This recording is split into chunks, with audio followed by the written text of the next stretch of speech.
We'll be felicitating our guest on the dais with traditional Risha, gift hamper of products made by women SSG and a replica of Ma Tripura. I request our audience to please give a big round of applause for the 50 women who have successfully empowered themselves and whose experiences are compiled in this book.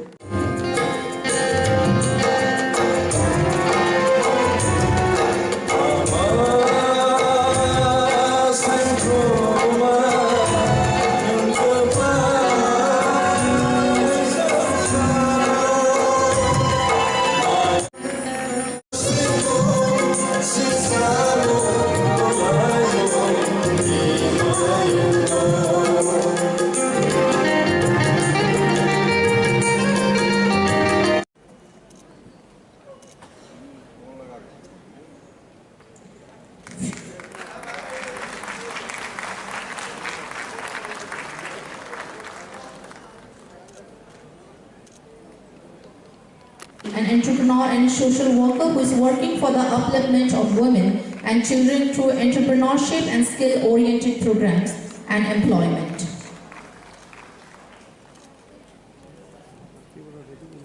Of all varieties and tailoring them as per design, which has received worldwide acclamation by fashion designers widely. I would like to request our audience to please once again give a big round of applause for all the awardees from Assam. Srimati Sanjukta Datta. Srimati Sanjukta Datta. Next we have Srimati Bornani Sharma Borua, agri entrepreneur. Srimati Bornani Sharma Borua is a successful social entrepreneur in the rarely treated field of agricultural journalism from Assam. Srimati Bornani Sharma Borua. Sharma. Now we are having Nirmani Sharma. Srimati Nirmani Sharma is a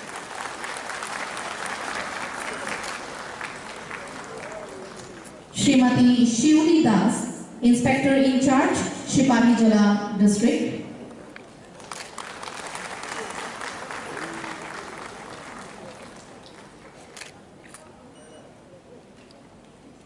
Srimati Purnima Devnath, Women Constable, Traffic Unit.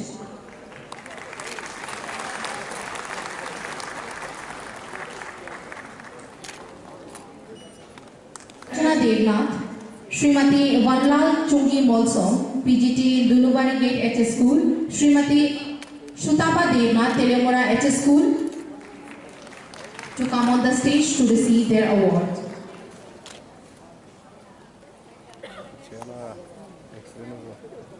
After the Department of Director of Secondary Education, I would like to request Rural Development Department to be ready for their award. For the Rural Development Department, encouraging to see that our women of Northeast are being empowered. Earlier, the Northeast was looked as some sort of a cut-off region from India. But after the Prime Minister came in,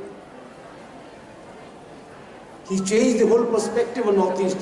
As the Central Minister was saying, it was used to be called the Seven Sisters or Eight Sisters after Sikkim joining. Today we are the Ashtalakshmis. Many people ask me, what is in a name? And I tell them that everything is in a name. It shows the perspective I'm looking at Northeast. And our Northeast women have been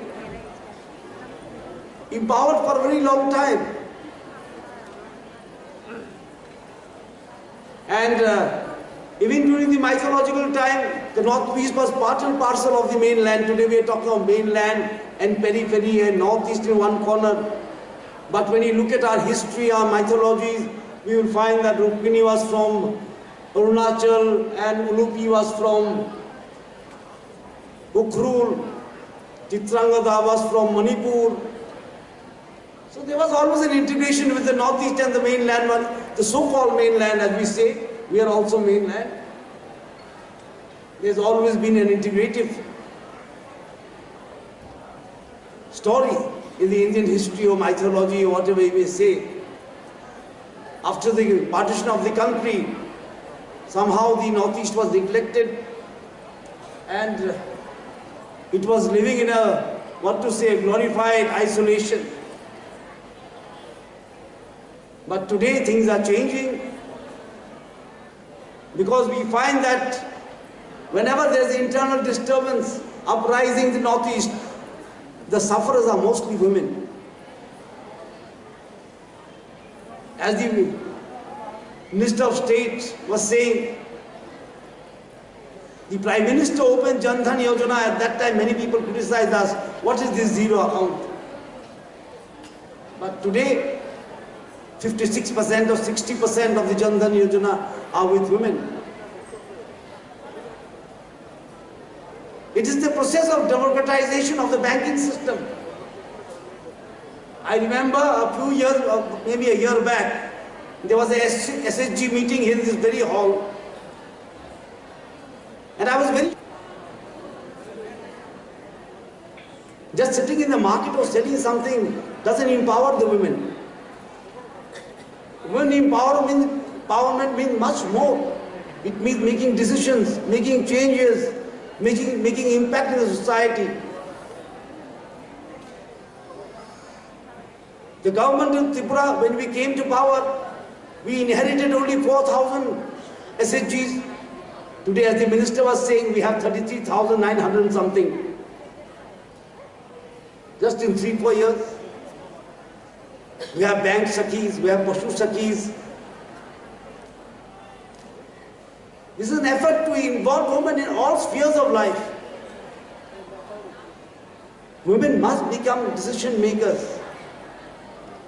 You know, there was a quotation many years ago which I read, I remember just now sitting there, by Eleanor Roosevelt, wife of Franklin Roosevelt, the first lady of America. And she was a very activist, woman activist of those days, of the Franklin Roosevelt times.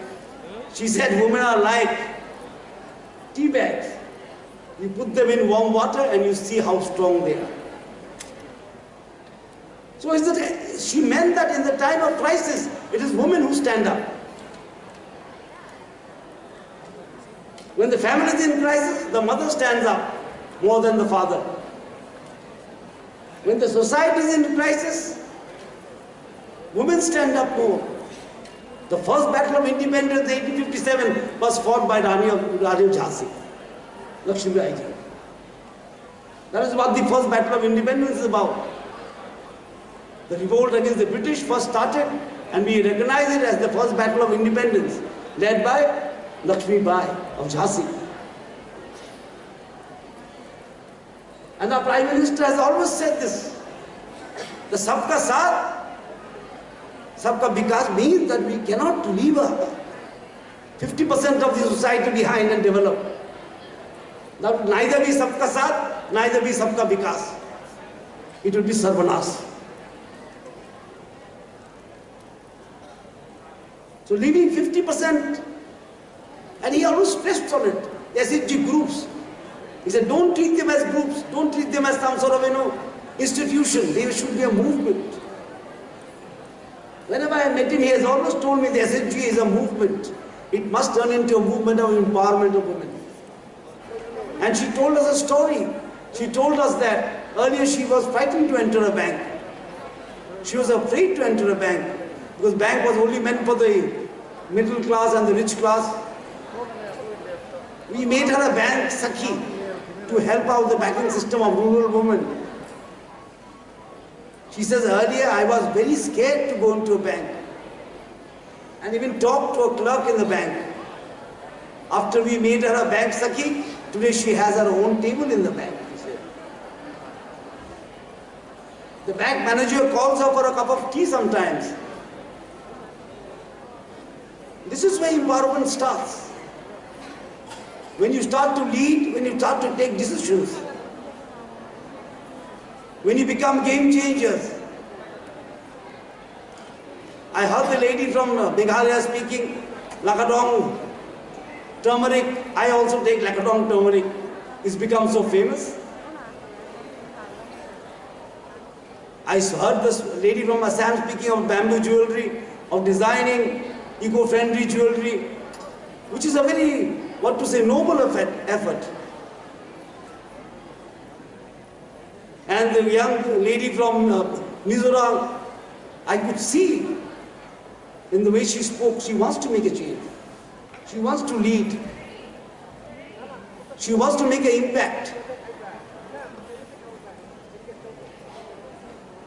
And what the Air Marshal said, I just realized now. When he spoke about Shillong Times and Patricia Mukim, she was known to me, a dear friend of mine. But I was quite shocked. The women in Mizoram look very liberated and very, empowered. But today I've heard that in the Darbar. Darbar is the customary law they have. Small panchayats, we call them panchayats here. In Tripura, 50% of the panchayat seats are reserved for women. But I was very surprised to hear from the Air Marshal that in Darbars, they are still voting whether women should take part or not. Just sitting in the market or selling something doesn't empower the women. Women empowerment means much more. It means making decisions, making changes, making impact in the society. The government of Tripura, when we came to power, we inherited only 4,000 SHGs. Today, as the minister was saying, we have 33,900 and something.